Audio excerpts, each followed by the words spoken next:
So you're 18 months. Well, now you're what? Almost 20 months sober. So I'll have, this month will be 22. 22. Wow. We're in November. Yeah. Oh my God. Wow. My math is way off. Yeah. When's your 2-year mark? January. That's awesome. Mm-hmm. What was it like? Well, so like going back to Del Rey, the reason I went, so me and my best friend, she's in recovery as well, and lives out here, but we did a girls trip out to Fort Lauderdale. My family has a place out there. And so we went to Fort Lauderdale. We both were recently single. And the last time that I was at the meeting that I got my 18-month chip at, the last time before that I was at that meeting, I was barefoot, hardly any clothes on, drunk, looking for some guy at that meeting. So I thought, what better place to come back and present life 18 months sober than a place that I totally embarrassed myself at. And how did it feel? It was great. Yeah. I was hoping to see more people that I like knew from that time and reconnect, but it was nice to be there with my best friend. And yeah. One of the greatest gifts that was given to me in sobriety was being able to show up, be present, and have respect for myself. Right. And I had very similar situation in New York City. It's where I got sober. It was also where I was drinking and drugging. And going back, getting my 2-year to this one specific meeting, and showing up, and maybe with no clothes on and stuff like that. But these people remembered what I looked like, what I was like. I was a complete train wreck. And for me to come back and celebrate, and not only that, this is so cliche, but for the person who's suffering currently, they see you walk in there and celebrate 1 year, 18 months, 2 years, whatever it is. Because also people did that for me. And for a very long time, I went into meetings and I constantly compared myself to people. And I thought I was better than everyone. And I'm like, well, I don't look as bad as him. Maybe I don't have a problem. Maybe it's a mental health problem. Maybe it's my anxiety. Maybe it's depression. Maybe I had some hidden trauma that I never knew about. And I didn't address it. It's just bullshit in my head to differentiate myself. And that was the disease the whole time. Right. Yeah. And I think, here in Austin, I've only ever been sober in Austin. So people in my life today only know the sober version of me. And a lot of women in my life, if they relapse or whatever, they look at me and they're like, you just don't get it. And I'm like, oh my God, I get it. You just don't know that version of me. And it's such a contrast. And like every day I'm just blown away that like I'm even in the position that I'm in today, where I am almost 2 years sober, because an alcoholic like me couldn't put more than 6 months together. And in those 6 months, I was like crunching every single day, just another day, just another day. Like if I could just get it through another day. And like, that's not my life today. A drink doesn't even cross my mind. And, but it's been just so crazy to see when close friends of mine relapse or go back to drinking or using drugs, and they look at me like I don't get it. And I'm just like, I wish you could see these versions of me that exist, because they're there. Yeah. In recovery, once you're sober, once you're clean, you start to really discover who you are. And it's almost like a new identity is discovered and unlocked. Yeah. for you, what was it like? Because I always had trouble finding my identity. I felt like I was lost through college. Mhm. College was my worst drug and alcohol Same, use. same. My identity, I had no idea who I Yeah, was. yeah, And I could go off on a whole rant about being too young to go to college and you should yeah. wait. But regardless, what was it like for you over, let's just call it these last 2 years, finding that identity and really understanding who you are?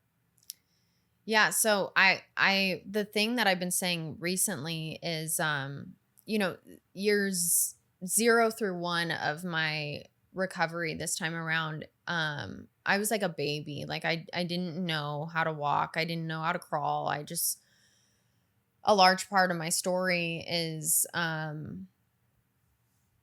really turned to people this time around for guidance on everything. And so I didn't know left from right. And so I just kind of did what was in front of me and consulted other women around me on what I was doing. And this year 1 through 2 has been learning to find the balance of that plus, okay, what does Rachel want? What does Rachel like? What does Rachel think?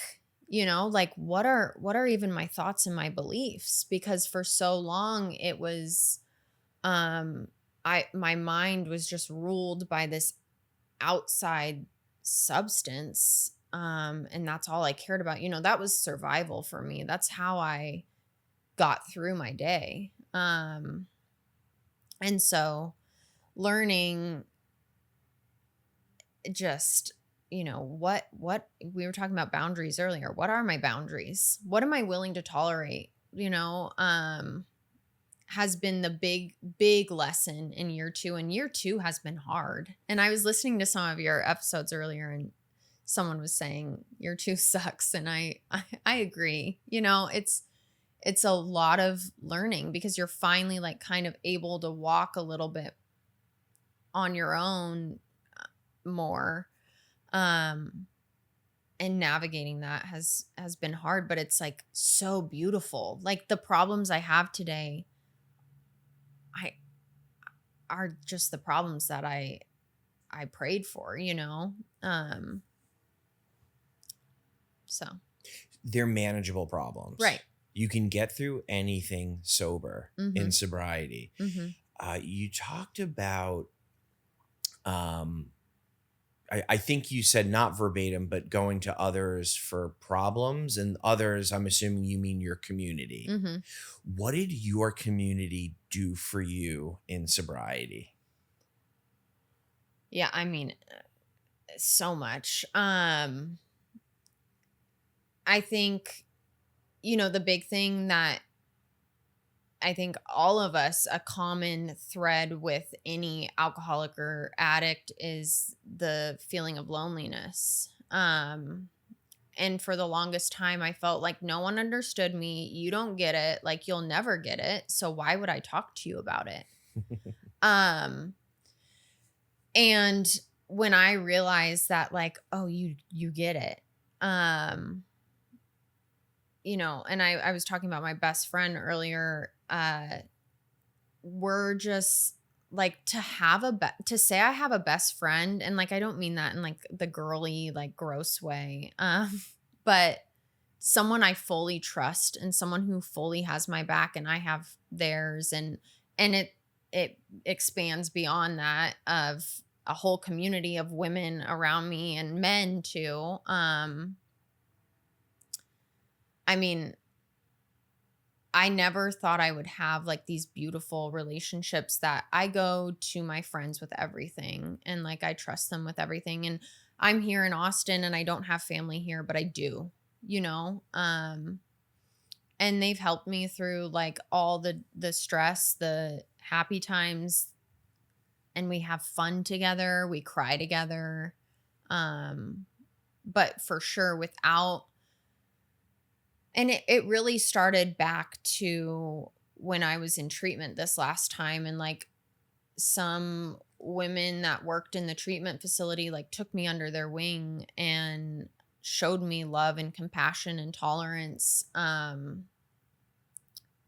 that I like first felt that genuinely for the first time in a very long time. And so I try and like carry that on in my life today and give it to other people. It's community is such a beautiful thing. In the very beginning, before, I mean, I was pondering getting sober for so long, for years. Mm-hmm. And I was so afraid not only of the detox, but also too, no one else, there's no cure for what I have. Right. No one gets what I'm going through. No one has the voices in their head telling them, what to do, what not to do. And then once I started to take the action and seek out recovery, Yeah. that community helped me identify and know that I'm not alone. But it's crazy because, and please feel free to speak on this. In the beginning, did you have issues identifying, and were you more comparing yourself to people?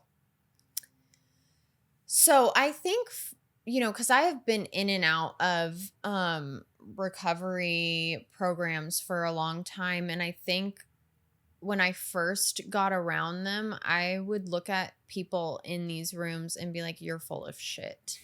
There's no way that you actually enjoy your life. And again, this goes to the feeling alone of like, well, you must have not had it as bad as I have it. Or, just this terminally uniqueness of mine of, yet what worked for you won't work for me. And so I compared myself in that way. And, earlier you said comparing yourself and feeling like you're better than people, but also feeling like the biggest piece of shit in the room, like the inflated ego, but like also on the other end, just feeling like a piece of shit. And so I would say this last time around, I remember looking at other people that would get like a year sober, and I'd be like comparing myself to them because I thought after you get a year, you must just, the rest are going to be easy, because I could never get to a year. And then I finally hit a year and it was like nothing changed, nothing, the sky didn't open up and I was suddenly like sober for life. I realized that like, oh, it just continues. But yeah, I mean, I think it's natural as human beings to compare yourself to people. It's just more so I've started to look at other people and be like, okay, what can I learn from you? Like, how can I help you and how can you help me? Cause like even a lot of my friends have like 10 plus years sober, and previous me would be like, oh, they're better than me because they have more years than me. When in reality, like just because someone has a certain amount of years doesn't mean they're better than me. Or even, someone can be 10 years sober and be very miserable. And so I tend to like look at people and what can I learn from you and how can we grow with each other. Mm-hmm. And I think that takes a sense of humility as well. I personally had a huge issue with practicing humility, especially being a male in society today. Being vulnerable in front of a group of people, that was very tough for me to do. Right. Like I played sports my whole life. I played football, lacrosse, and I wrestled. And like in my household, we were all boys, me and my brothers. A lot of testosterone, and vulnerability was not a thing. It was foreign. It was a foreign concept to me. Yeah. And I feel like a lot of people struggle with that when they first, seek out recovery and look to get help. And once you do that, once you unlock that, the example you just gave, how you're able to accept that someone has more time than you and you built your self-worth. So meaning they're not better than you because they have more time than you. Right.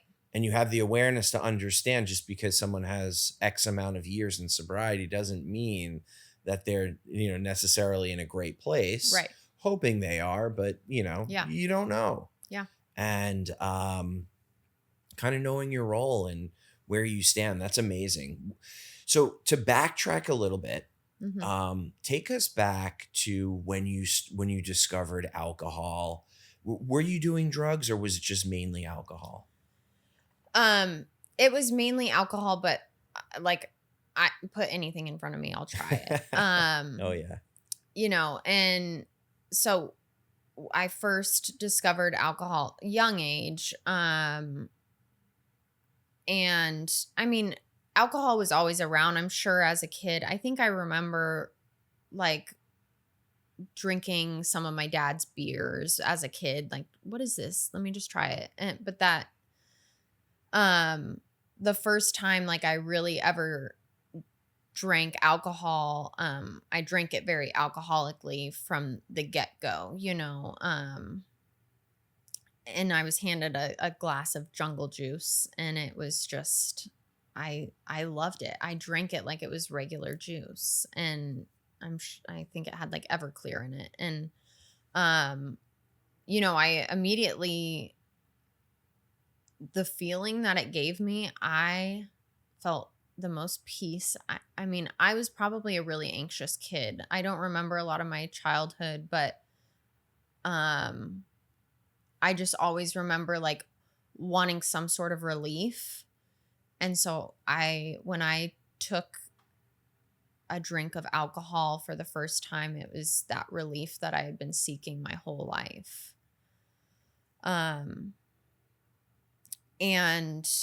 But yeah, I mean, there was no question of, it wasn't something I ever tried. It was like, oh, there's alcohol, I'm going balls to the wall. And, I remember, because I was so young,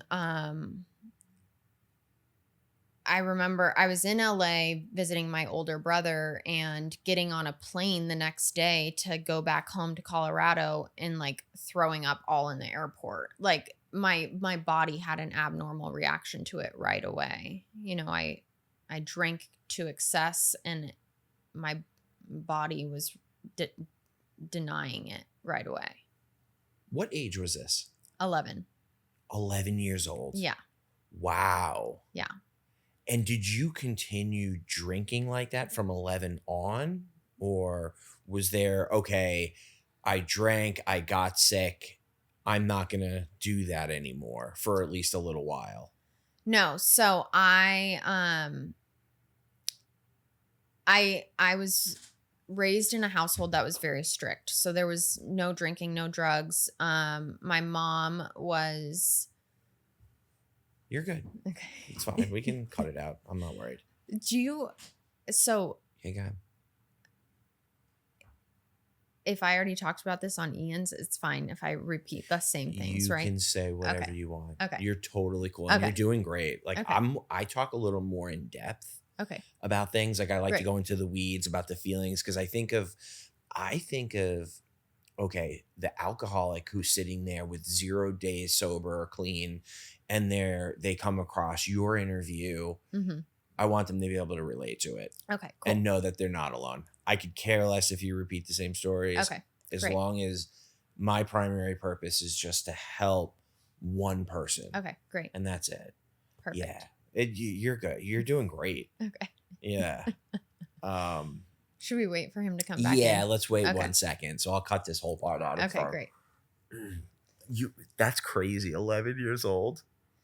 Well, so, and I didn't know how much of that story to tell, because I mean, obviously I'm fine repeating the same story, but I didn't know if you had already heard it, which you probably have, but I just didn't want I was in the back room when you were saying it. I didn't want you to sit here and be like, here we go again. Stop. You're good. You're good. You're doing great. Thanks.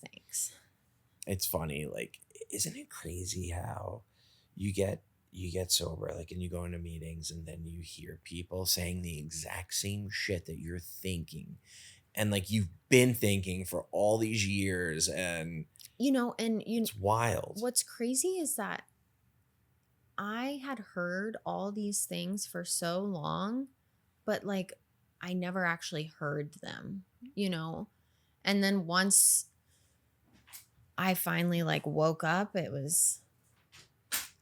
it resonated. Yeah. And Then you're I like, holy finally shit. heard it. Identification. But I know I've heard this before. Yeah. Yo, can I take one of the Red Bulls, dude? Oh, shit. Thank you, Ian. That's all you guys were waiting on? Yeah. That little bag. Would you like a water? No, I'm good. Thank you. Dude, this thing's huge. Dude, no, you're not. I'm your Uber driver. Okay. I could ask Action. action. I'll ask it again. Okay. So that happened when you were 11 years old. Did you continue to drink like that? Or because I feel like the normal person, they get sick, they have an experience like that, and then they stop it. Mm-hmm. What was your experience like? Yeah. So I thought that was the best night of my life. I was at my brother's high school graduation party, and the cops were called. This was in Malibu, California, not where I'm from. I ended up like rolling down a hill, getting a bunch of cacti like in my arm, but I thought it was so much fun. And so, yeah, I went back to Denver where I'm from, and my mom is very strict, and my mom's had a long history of family members dying from addiction. So she's absolutely no drugs or alcohol. And so I didn't really touch alcohol again while under her roof. But like given the opportunity, of course, if I had a nice plan in place that like mom wouldn't know about it, it was balls to the wall every time. Like I remember one time in high school, one of my close friends and I, her parents let her drink. So that was always easy for me, because my mom would like, she stopped doing it once she could trust the parents, but she would always call to verify with parents like, hey, will you be home? Like, what's the situation for sleepovers? And so I was in high school, and one of my friend's parents let her drink. And so we had bought a handle of Fireball. And I would classify this friend of mine as she liked to party. She was a partier. But somehow I ended up drinking the whole handle of Fireball. So it was just, and again, my body denied it, but here I was. And I remember we were on an ice skating rink when I got handed the handle of Fireball, and I remember looking at it and being like, oh, this will be a fun night, and just this thirst, and that had never gone away since that first experience when I was 11 of like, oh, this will do the trick tonight. Like, this is going to be a fun night. And so, no, from 11 to the time I went to college, I didn't drink very often, but when I did, it was in excess always. Did you almost get like a euphoric, like pre-drunk high, knowing you were going out to get hammered, or what was that like? Yeah. I mean, I remember when like a plan would be developing, and I knew that it was solid enough that, okay, the chances are really likely that A, like one of my friends with fake IDs is going to get us the alcohol tonight.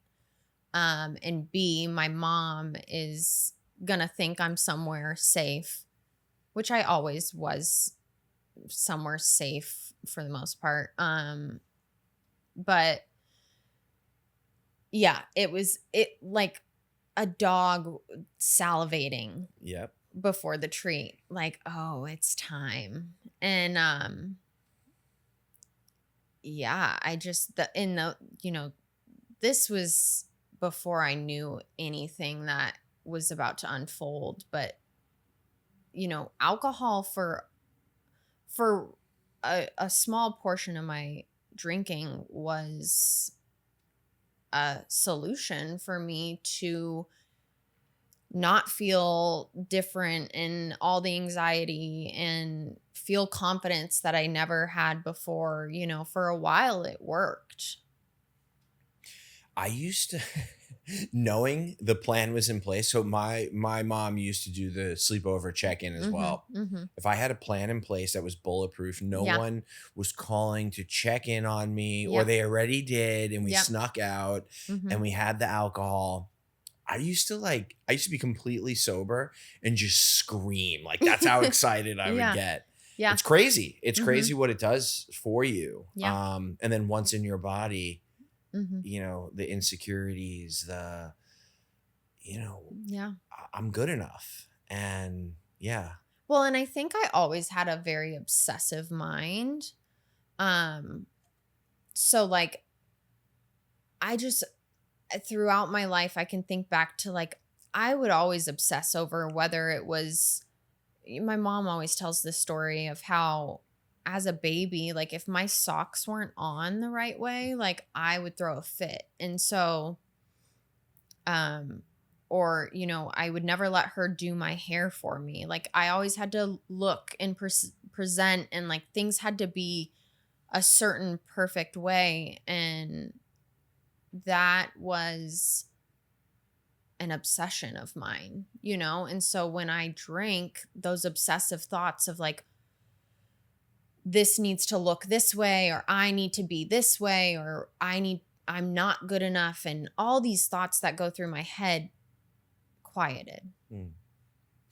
when did you start to really get after it with the drinking, where there was no rules, mom wasn't watching over you anymore? Yeah. When the gates just kind of opened up. So when I went off to college was when, yeah, the wheels fell off for me pretty quickly. I, throughout high school, I was, again, just very kind of contained. And so, I remember that first night in college, me and a group of my high school friends had gone onto it's called the Hill. It's CU Boulder.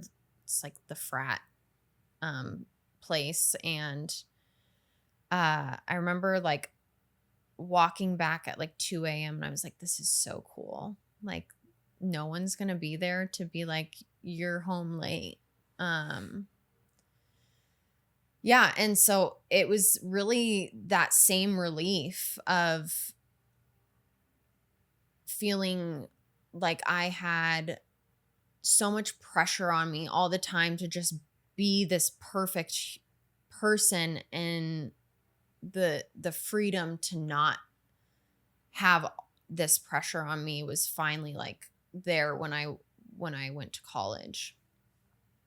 And that's really when like at first, it was college and we're going out to parties and stuff like that. And then very quickly I was, drinking alone in my dorm room, and before class, during class, after class, this was within months of going to college. I was drinking daily around the clock. And like, I know not for everyone, that's their story. Like sometimes the progression is very slow, but I do feel like, I did start when I was 11 technically. Like, so this progression is not that slow if you look at it in terms of that.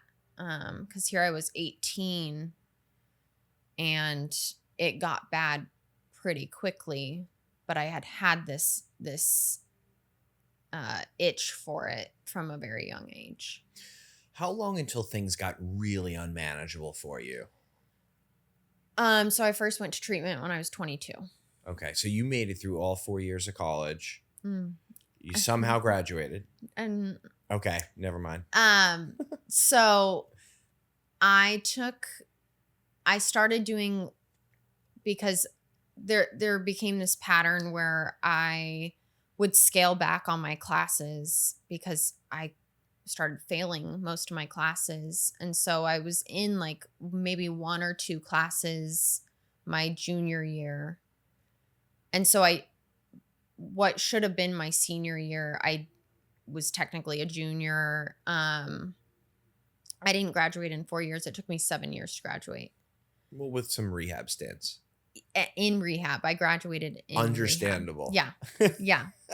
So as the drinking progressed, my attendance and just being present in life went away. And so I remember one time I took a college course that was an 8 a.m. class, which was either a guaranteed I'm not going or I'm showing up absolutely out of my mind.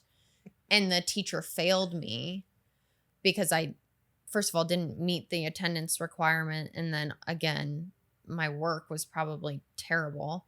But I tried to report him for failing me.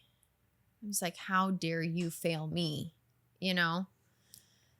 And I mean, so delusional, first of all, like absolutely I should have been failed, but it was always everyone else's problem. Like the reason I can't go to class is not because I'm drinking round the clock, is because I'm so depressed and like this thing happened to me and I'm suffering. And, I was always the victim and it was always everyone else's fault.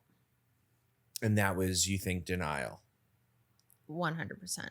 I mean, I think there's life circumstances that, yeah, they're hard, but not everyone drinks themselves to oblivion over them. What were some of the signs, let's say for parents that are listening to this show right now, what are some signs to maybe look out for their kid while they're away at college that potentially could have a problem like you did with alcohol? I mean, I think it's different for everyone, but I think I was so up and down and inconsistent and, really good 1 hour or minute or day and really bad the next. And, obviously there's mental health diagnoses that might present themselves similarly. So it's hard to say what is mental health and what is substance abuse. But for me, it was very clear because I was slurring my words if they called, right? Or like, where's all the money going? But I think the up and down, but also like very just erratic behavior. At certain points I would just do very stupid things and post things online all the time. That was my big thing, is I would make a lot of videos and post them on Instagram for everyone to see. Are they still up? No. You took them right down. Yeah. But just, it's very clear, like, I'm laughing out of identification because I used to do the dumbest shit. I used to post the dumbest shit when I was drinking. And no, that's important though, because I feel like for most parents, it's like, oh, well, my kid's away in college. It's the American thing. They're drinking and smoking weed probably. Everyone does that. But then there's that thin line. When is it too much? Yeah. When is your son or daughter creating this problem in their life where, it's going to eventually lead to 5 detoxes, 5 rehabs, and a lifetime of torture. Yeah. For them and the entire family. Yeah. And I also lashed out at my family a lot. Again, it goes to that, like, this is everyone else's problem and fault but mine. And my mom got the brunt of a lot of that, of you were too controlling when I was a kid. I'm just being an adult now. This is what adults do. And so you created this problem. If you think I'm taking it to the extreme, it's because I've been so pent up for so long. So yeah, I mean, she got a lot of me. Deflection. Mm-hmm. How did she react to that? My mom is such an incredible woman. For a long time, and actually, like, maybe after treatment number 5, I remember sitting in her bedroom. I was sitting on the ground and she was in her bed, and she looked at me and she said, after that first time in treatment, I thought you would come out and like be fixed.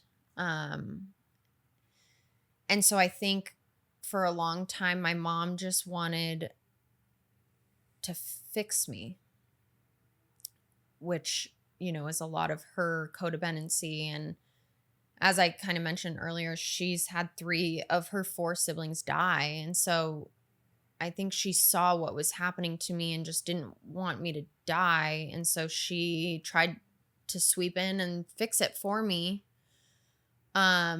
which created a very unhealthy pattern for both of us. But the reason, I mean, my mom's incredible. That's the reason I say she is as incredible as she is she dove in once she realized that she couldn't fix me, and she dove in and did her own work and went off and lived her life. Like, she and loved me from a distance. She like got super into hiking at one point and would like go hike these 14ers, and I'm sure she was doing some serious soul searching. I think she was super lost at the same time as I was.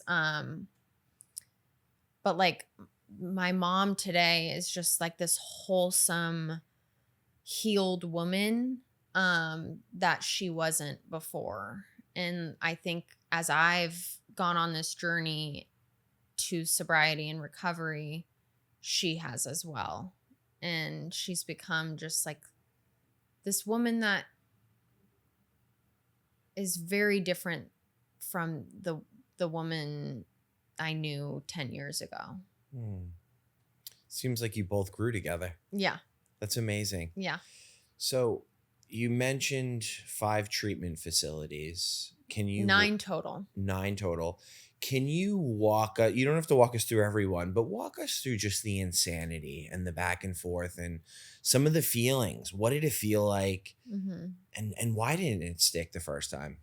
Well, I wasn't ready the first time. And I think that's the other thing with, like, you asked about parents is, I work in the treatment industry now, and I get a lot of calls from parents just being like, very much in the same place my mom was, of like, I just want them to be fixed.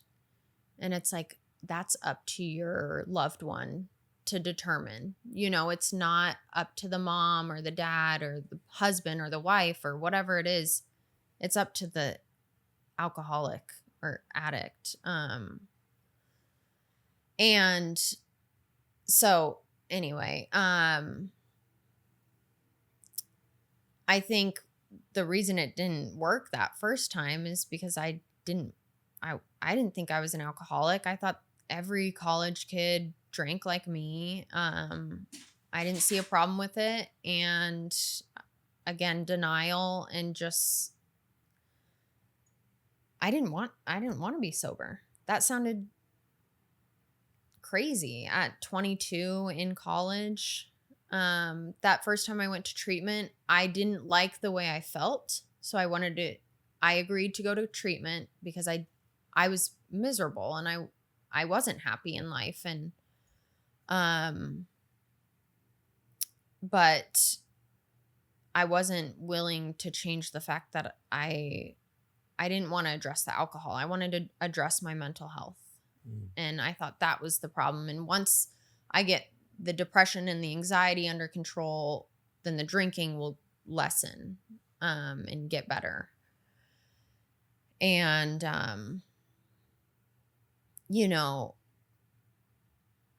I quickly realized after the first kind of round of treatment that I went to, I got out of that facility and I relapsed right away. And then things kind of started clicking of like, oh, maybe they were right. Like, I can't stop once I start. And so little nuggets kept like clicking as I was in this relapse. And I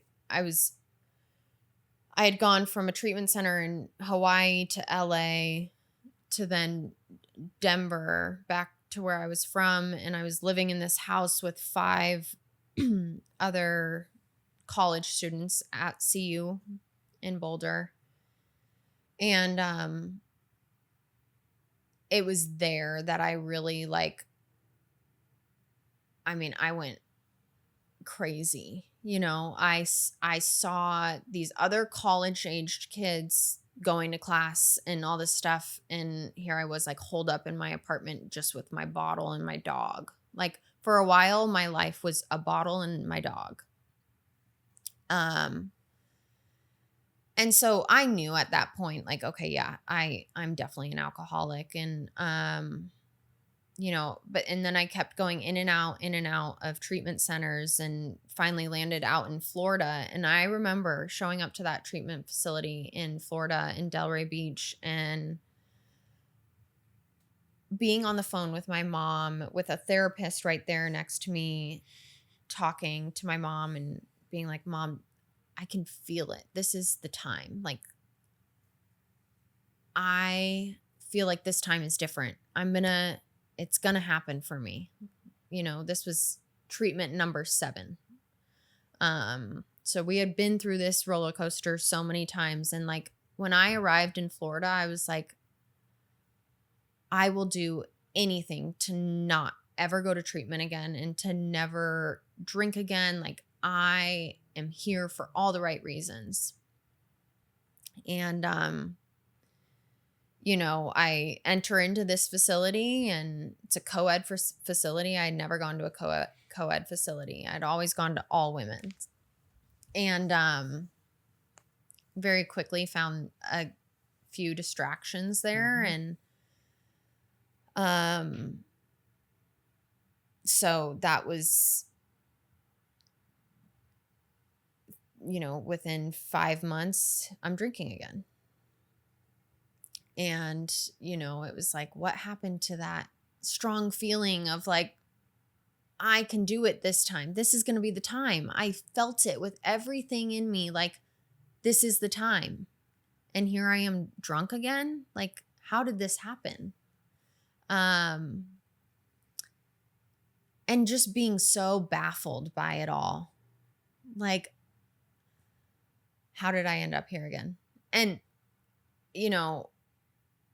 I was out in Delray Beach, far from home, nowhere to go because sober living kicks you out when you're drunk. So I had the choice to go back to the detox there or not, and I chose not to. And I was just wandering the streets of Delray Beach, foreign land, phone's dead, no one. But I had alcohol. I had that bottle of alcohol with me. And like, that's just insane. You're in a completely different state. You don't even know where you are. You don't know what can happen. As long as you have that bottle of alcohol, though, you're good. And this is coming from the girl who just a few months before was like, no, anything, I'll do anything this time. Anything you ask me. And here I am again. What were some of your triggers that led to your relapses?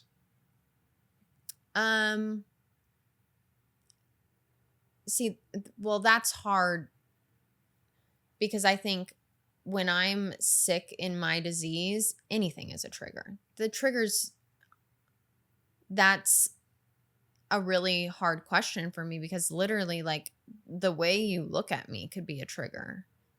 I could find anything. The Red Bull, like, oh, my ex-boyfriend drank Red Bull. I better go drink now. Like anything is a trigger. But what I can say is like, this last time that I went to treatment and got sober was like, I had to get so uncomfortable and get used to being uncomfortable. Because within uncomfortability is where I get to trust that something else has a bigger plan for me than I do. And I had to just continue to get uncomfortable and uncomfortable, because when I am comfortable, that's when my plans start coming into place, and I try to start running the show and taking control and all this stuff. And so, a lot of the things that used to bother me and triggers, I've been so exposed to them in my life today that they're, the things that used to trigger me are no longer triggering. Yeah. No, that makes a lot of sense. Do you think that, going from a comfortable to an uncomfortable place takes a sense of vulnerability? Mm-hmm. You're not in control. Mm-hmm. It's an uncomfortable feeling. Mm-hmm. Did you embody being vulnerable? Did you have a problem with being vulnerable prior to getting sober this time? Was that a big change for you? Yeah, I used to say, I used to flaunt the fact that like I'm a vault and like you're not gonna get anything out of me. Same. I used to love when people would tell me, "Oh, you're so like mysterious, you're so secretive." I was like, "Hell yeah, I am, and I'm gonna stay that way." And it's actually funny because about maybe a year ago, my mom was in town and she had asked me, what's different today that when uncomfortable things happen, you don't drink over them, versus in the past, it would be a no-brainer. Like, oh, this happened, Rachel's off. And then my answer to her was, I am so brutally honest in my life today that there is no room for that that mask or that guard to be up where there's secrets being kept inside. Because, and this is the vulnerability piece, like I am so vulnerable with everyone in my life today that if something's going on with me, everyone knows about it. And so and that's uncomfortable that everyone knows my business. I mean, not everyone, people close to me. Of course. And so like my number one thing in my life today is I am just honest about where I'm at, and like my bosses probably hate it. I'm telling them all the time when I'm feeling some type of way. My friends probably don't. I mean, I just told my friend yesterday, like, I don't call you unless I know. I don't call you unless, like, when I call you, I know you're going to give me your opinion. And she didn't like that. She didn't like that I was calling her opinionated. But like, it's just. That's a real friend. Yeah. Yeah. Like a truthful opinion. Right. And she's always going to have her opinion ready for you. And so when I don't want an opinion, that's not who I call,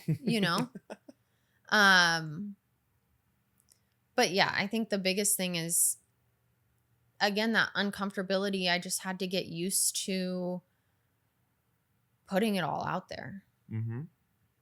Because, and that's my biggest asset today, is that there is not one part of my life that I deny or hide. You know, like you ask me a question, you're going to get the honest answer. I'm not going to, there's a lot of stuff in my past that I've done that I'm not proud of, Mm-hmm. but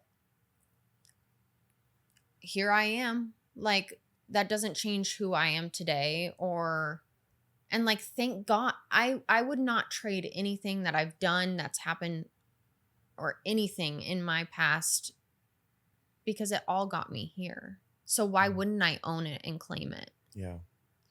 I like that you mentioned that. I have a daughter, and when I was working at Google, they wanted me to move back to New York from Florida. Me and her mother divorced 3 years ago. We're great friends today, and we co-parent beautifully. Yeah. 50-50. If I miss my daughter, I could call my ex and be like, hey, I'm going to get Lumi. No problem. We have a great relationship. Selfish Kevin, I would have moved back to New York and been a part, like even a 25% dad instead of a 50% dad. And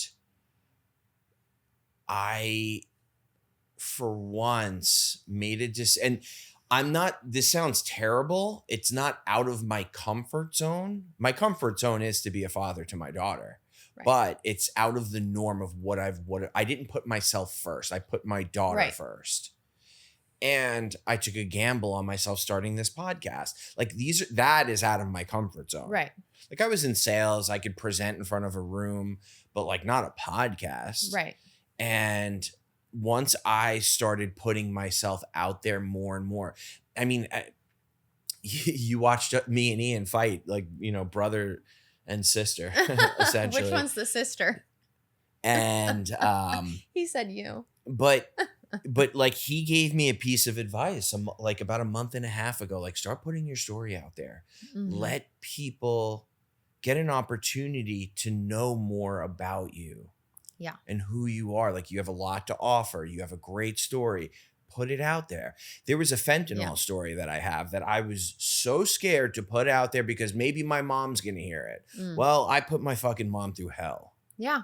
Right. And like I was so scared of this person finding out about that. This person finding out about that. I was a Google executive, someone finding out about that. And then like me losing my job. Like I don't have to worry about that anymore. But like I was so scared of people finding out who I truly was. And then I started putting myself out there more and more and more. And then more people started to love me for who I truly was. Right. And the people who didn't want to love me or didn't want to talk to me anymore just fizzled out of my life. Exactly. And that's better off for me. Yeah, because the people in my life today know all parts of me.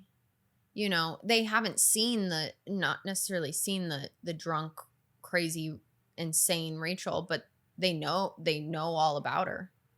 I can't picture you drinking, by the way. It's crazy. It's so wild. But you get that when you go to meetings and stuff like that. You told me that guy was a fall down drunk, I'd be like, no shot. Right. No way. Right. Yeah. And that's the miracle of it all, but I think, to your point of the fear of people finding out, like that kept me sick for a very long time of I'm going to have to tell people all the things that I've done. Why would I ever do that? Again, this goes back to like a childhood where I had to learn how to be very secretive and sneaky and deceitful. Because I felt a need to present and have an image that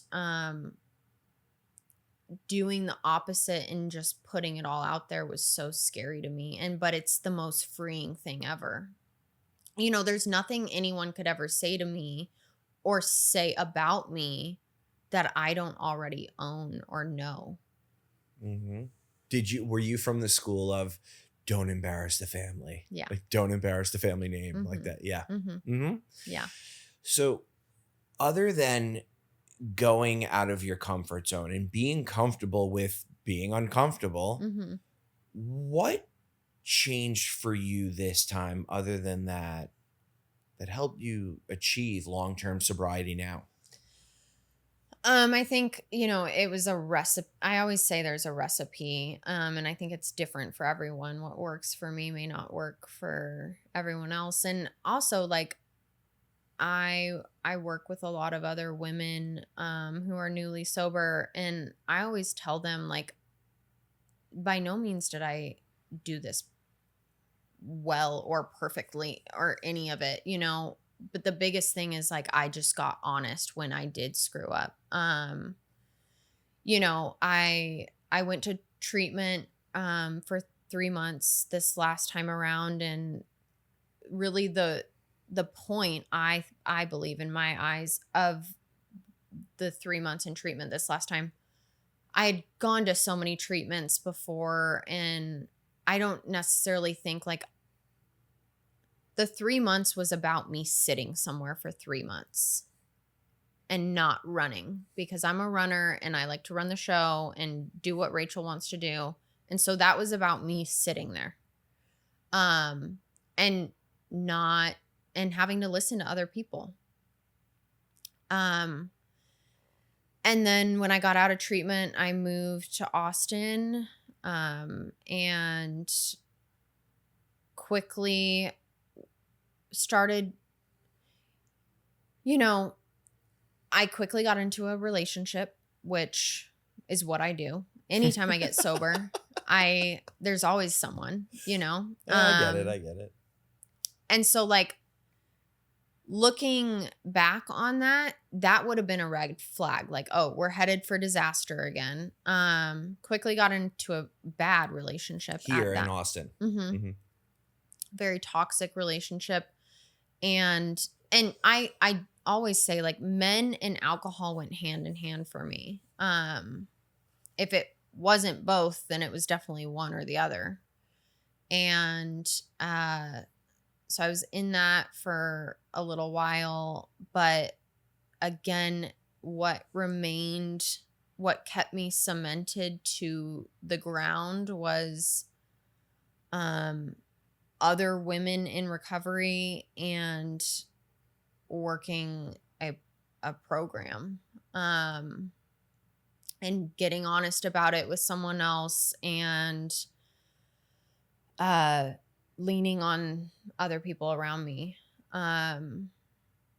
So, like, no matter how many bad decisions I made, I just remained honest about it and learned from it, and eventually left that toxic relationship, because as I started doing these things that other people were asking me to do, that had more time in recovery than I did, my confidence slowly started to build and build, and I started to help other women, and slowly saw, like, these other women coming into my life it was like a mirror being shown up to me of, like, oh, now they're dating the toxic guy, and I'm like, what are you doing?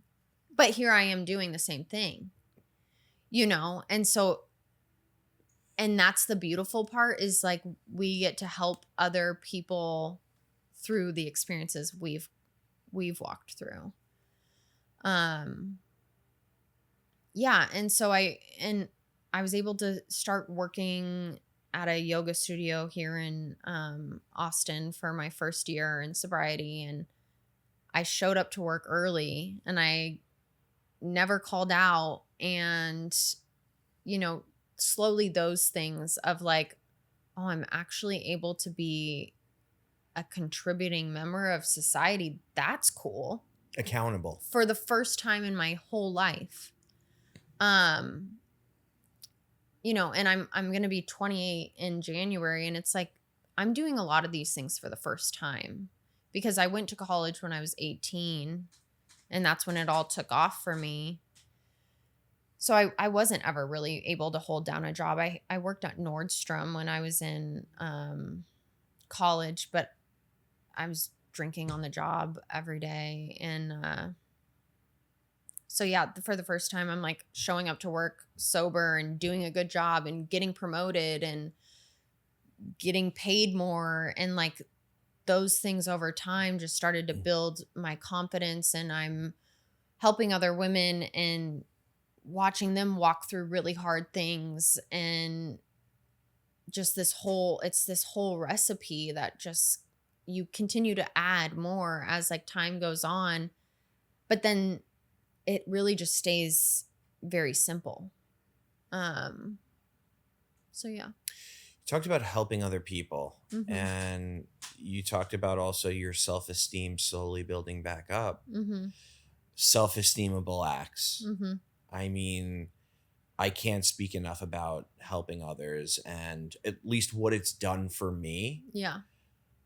What now, I know a lot of people would say, oh, well, it's your paid job. However, you are in a treatment facility helping others. What does that do for you with your Yeah. sobriety and just, building up your own self-worth? Yeah. So at a year sober, I moved out of sober living and started working for the sober living that I was a client at and doing recovery coaching. So I did that for a while, and then I switched over to the job I'm currently in back in August. And something that I've learned since working in the treatment industry is like my personal recovery, I have to work that 10 times harder. And I think a lot of the time, and it's very sad that a lot of people that work in the treatment industry use that as their recovery. And I can't stay sane doing that because I have to differentiate that, like, my job is my job, whether it's working at a yoga studio or in treatment. That is not my recovery. And so, but the biggest thing is, today I work for the treatment center that I went to for 3 months. And it's such a weird experience because I was a client there. And so, I help other women it's a women's only facility because I got banished from the co-ed facilities. But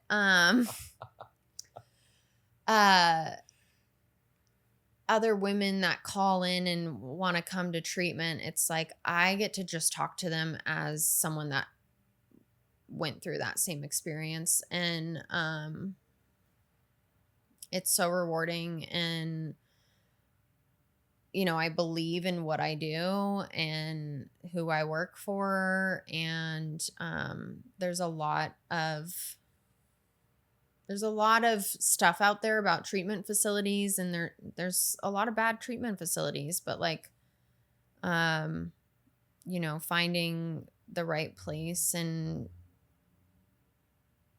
just, I don't know, it's great. There are a lot of great ones out there too. There are. Yeah. One of the great ones planted the seed in my head. Yeah. And I mean, there's nothing worse than using and drinking, knowing that there's a better way. Yep. And that better way was taught to me through a great treatment facility, right, that I'm going back to and speaking at in a month, that. To give back, because they gave, when I was sick and suffering and not willing Mm-hmm. to take any steps to help myself, they were there for me. Right. So. Yeah. And in that last relapse, I would think of, there's this one woman in particular who's, again, this is why like my life today is so crazy, because the women that I once like looked up to that work at the treatment center that I went to are now my coworkers and friends. But there's one woman in particular who I was in my relapse right before I went back to treatment. And I would lay in bed miserable and think of just like the light in her eyes and just how can I get there, and it's so true that these people, whether we know it or not at the time, do plant seeds, and hopefully, somewhere along the way, someone has a moment of clarity and can remember those people and those seeds and and reach out for help when they need it. If you could give one piece of advice to the person who's listening, who is on the verge of going back out there another day or potentially chasing recovery, what would it be?